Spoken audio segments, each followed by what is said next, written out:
Honestly, I feel like this is one of my favorite spreads I've ever done. Like, I was in love with the doodles, and then I liked, like, the way that I painted it even more, which is not always the case. So, I kind of just want to jump right into the video. I'm Rory Fluent, but feel free to call me Rory. If you're new around here, hi, hello, how are you? Feel free to let me know in the comments down below. I like to create dope art content and hopefully a chill atmosphere. And if you're not new around here, what is up, my dudes? Let's just start chatting about this video.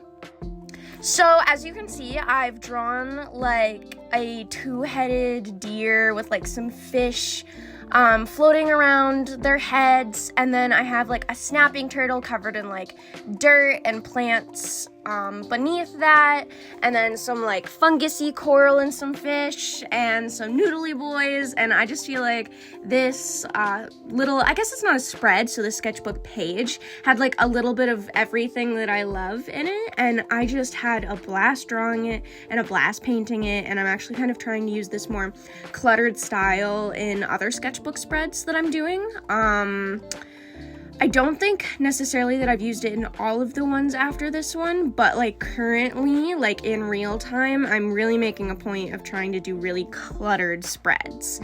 And this one was just one that came together really easily. I felt like I wasn't like trying to figure out things to doodle, and I really enjoyed the color palette with these greens. I pull more of the green from the painting that you see to the left, and I kind of put that into this sketchbook spread a bit more, and I feel like it really balanced out the bright purple. And I just like love the way the whole spread looks with the painting and the sketches, and I'm just really happy with this page singularly because of the content and the way that it ends up looking in totality.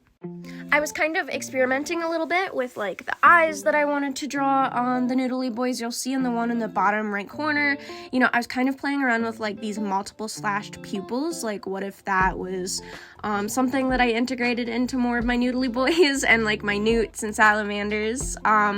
And I was just like really happy with the poses and stances I was getting in them. And don't worry, you'll be able to see the little salamandery dudes a bit more when I scooch the sketchbook up. But yeah, the color palette was really working well for me, and I feel like the balance of colors on the page was something that I ended up nailing, and the sketches came really easy. Like I said, I didn't have to like scroll through Procreate or, oh my god, Pinterest over and over trying to find something to fucking draw. You know, everything came really easily and was really exciting, and the whole spread didn't take very long, which is why this is a pretty short video, you know, not to mention that I didn't necessarily film my sketching process. But even with the sketching process, it would still be a very short video for me. And because I like long form content when I'm listening to videos, so I wanted to create long form content for other people to listen to, but that just like wasn't the case for this one. It was very easy, came to me very easily, and like the entire painting process was just not a struggle, which definitely isn't always the case.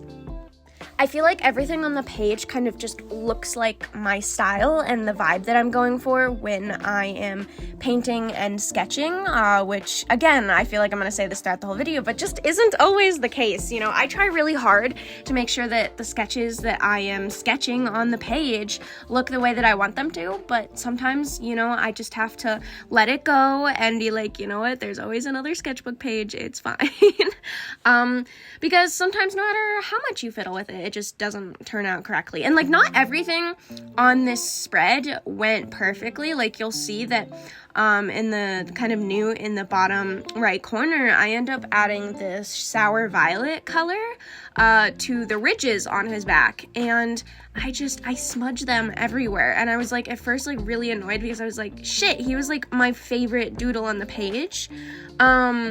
But honestly, like, it's fine, and it ends up just kind of being a part of the doodle, and the doodle itself still holds up really well, and I really like it, so what's it matter?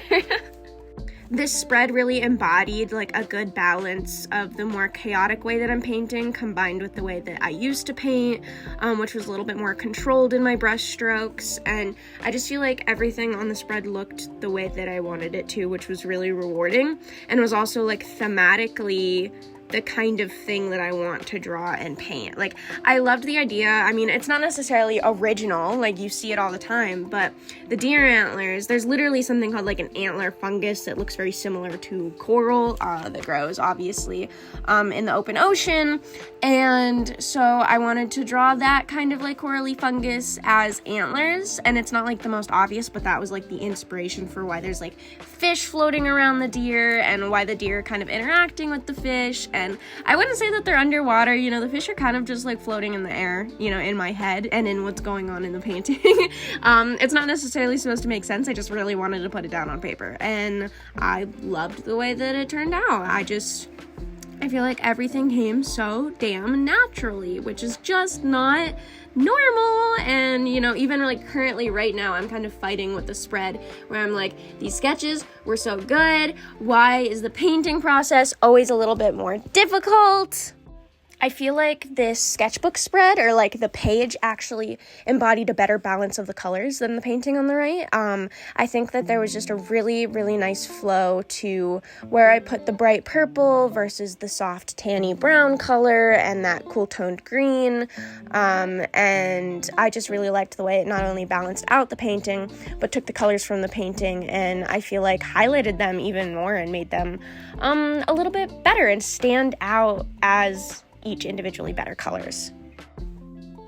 I guess all I'm trying to say is that I feel like the colors really complement each other, and like the amount that I used on the spread and the balance that I was able to get really accentuated each color individually, which I was very happy about.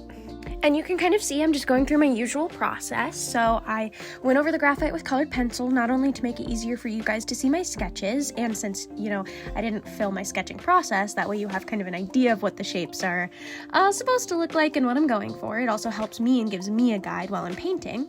And then I laid out some flat colors with like a wet and wet technique, and then I went in with dry brushing, using different textures, like a flat square brush for like very textured strokes, and then like a small round brush for little details and shadows. And I didn't actually end up using any gouache in this spread, which I have been doing lately, so that was really cool.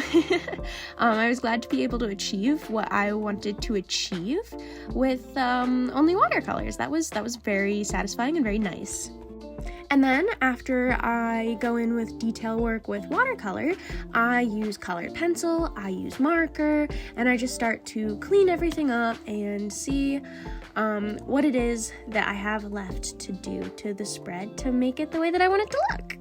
And obviously I'm letting the paint dry in between layers when I'm dry brushing, so that way I can kind of get the texture that I've been playing around with for the last few spreads and paintings. And at this point in the video, I've really got most of the smaller sketches completed and kind of at a point where I'm very happy with them. And I'm just finishing that deer kind of doodle slash like really tiny painting. I mean, originally I meant to tape it off and make it like a tiny painting, but I really like the way the spread looks with the openness and the not harsh lines of having like taped the background or anything like that. So I'm going about finishing the deer kind of little doodle and really just making sure that I'm content with all of the sketches that I have in the little doodles, and I'm ready to line them because that would be the next step, is starting my inking process, but we're not quite there with the deer yet. And it does look like for the little coral doodle, I'm actually going in with a little bit of Winsor & Newton's Designer Gouache in Naples Yellow, which is like my favorite gouache ever, just to add a little bit more coverage and opacity to the fish, since I kind of covered them when I was painting the coral in the first place with that deep sour violet color. You can see we're getting into the nitty-gritty little details with the deer. It's slowly starting to fit the rest of the spread, which is really exciting.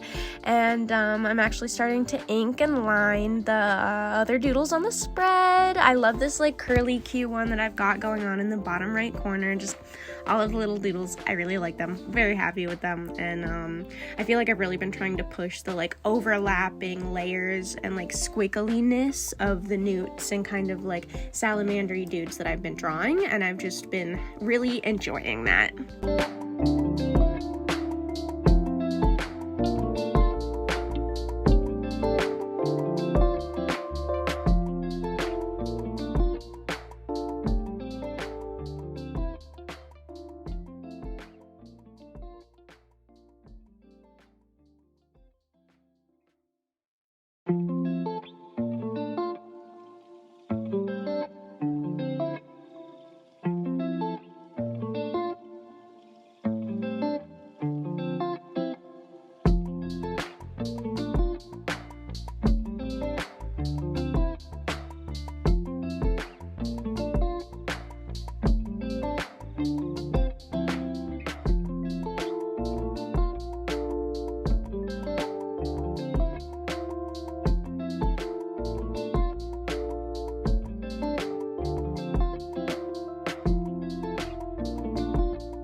And as always, I feel like the line work really just brings everything to life and kind of gives you guys a better understanding, similarly to the colored pencil, of the shapes that I'm going for.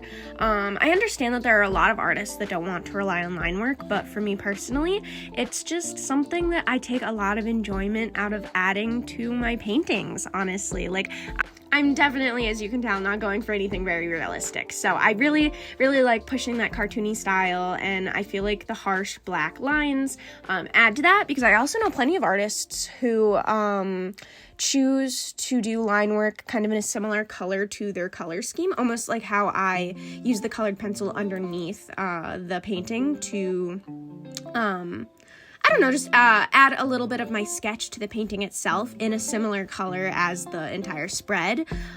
Some people do that, and actually, some artists, I should say, and actually do their line work in a color that fits with the colors of the spread or the painting or whatever it is that they are lining or inking. And I've tried that, and I actually like it a lot more digitally than I do traditionally. I don't know why, but I just don't love, I guess just not super, I don't know, contrasting line work. I like the black. I like that it contrasts the colors that I use, and I feel like you can really see and finally get a feel for the shapes that I am going for when I finally ink everything in, and that's just always super satisfying. I could definitely tell that there were some small things I needed to finish up, adding some colored pencil, specifically some more depth to the deer. I felt like they really needed a little bit more contrast to them in terms of like everything was feeling very pale and very light, and I wanted a little bit more depth. And so as soon as I added that with a little bit of colored pencil, a little bit of Copic marker, I was done. And I just went ahead and showed you guys, you know, the swatches that I do on every spread. I don't normally film it. I don't know why. I guess I just forget and then add it later. And that is the entirety of this sketchbook page. I was really happy with it. I absolutely loved the way it turned out.